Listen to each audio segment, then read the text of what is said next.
गर्मी की छुट्टियों में दादाजी के पास गांव घूमने आया बालक उछलते कूदते दादाजी के पास पहुंचा और बड़े गर्व से बोला, दादाजी जब मैं बड़ा हो जाऊंगा ना तब मैं एक बहुत सफल आदमी बनूंगा।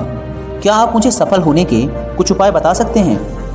दादाजी ने हाँ में सिर हिला दिया और बिना कुछ कहे लड़के का हाथ पकड़ा और उसे करीब की पौधशाला ले गए।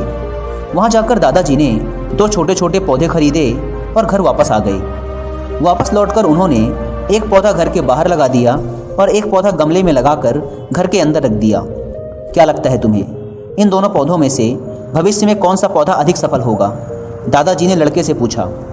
लड़का कुछ क्षणों तक सोचता रहा और फिर बोला, घर के अंदर वाला पौधा ज़्यादा सफल होगा क्योंकि वो हर एक खतरे से सुरक्षित है, जबकि बाहर वाले पौधे को तेज धूप, आंधी, पानी और जानवरों से भी खतरा है।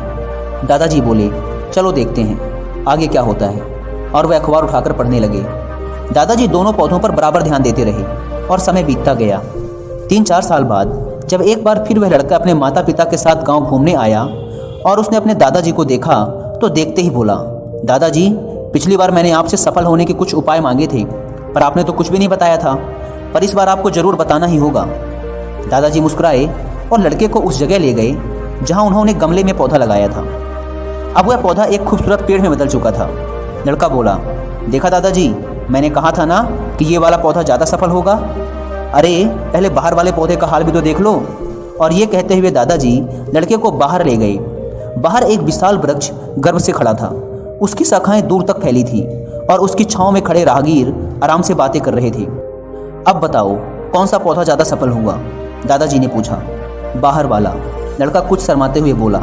लेकिन ये कैसे संभव है? बाहर तो उसे न जाने कितने खतरों का सामना करना पड़ा होगा, फिर कैसे? लड़का आश्चर्य से बोला। दादाजी मुस्कुराए और बोले, हाँ, बाहर वाले पौधे को बहुत सी मुसीबतों का सामना करना पड़ा, लेकिन समस्या का सामना करने के अपने फायदे भी तो हैं। बाहर वाले पौधे के पास आज़ादी थी कि वो अपनी जड़ें जितनी चाहे उतनी फैला ले, अपनी शाखाओं से आसमान को छू ले। और तुम जिस आंधी तूफान को इस पेड़ के लिए मुसीबत समझते थे, उसी आंधी तूफान ने ही आज इस पेड़ की जड़ों को इतना मजबूत बना दिया है कि आज एक छोटा सा आंधी तूफान इस पेड़ का कुछ भी नहीं बिगाड़ सकता। बेटे, अब जो मैं तुम्हें बताने वाला हूँ, अगर तुमने उस बात को अपने अंदर बिठा लिया तो तुम जिंदगी में जो कुछ भी करोगे उसमें सफल होगे। यह कहकर दादाजी ने आगे कहना शुरू किया, अगर तुम जीवन भर सुरक्षित विकल्पों को चुनते रहोगे तो तुम कभी भी उतने सफल नहीं हो पाओगे जितनी तुम्हारी क्षमता है। लेकिन अगर तुम तमाम खतरों के बावजूद इस दुनिया का सामना करने के लिए तैयार हो तो तुम्हारे लिए कोई भी लक्ष्य हासिल करना असंभव नहीं है। लड़के ने लंबी सांस ली और उस वृक्ष की तरफ देखने लगा। वो दादाजी की बात समझ चुका था।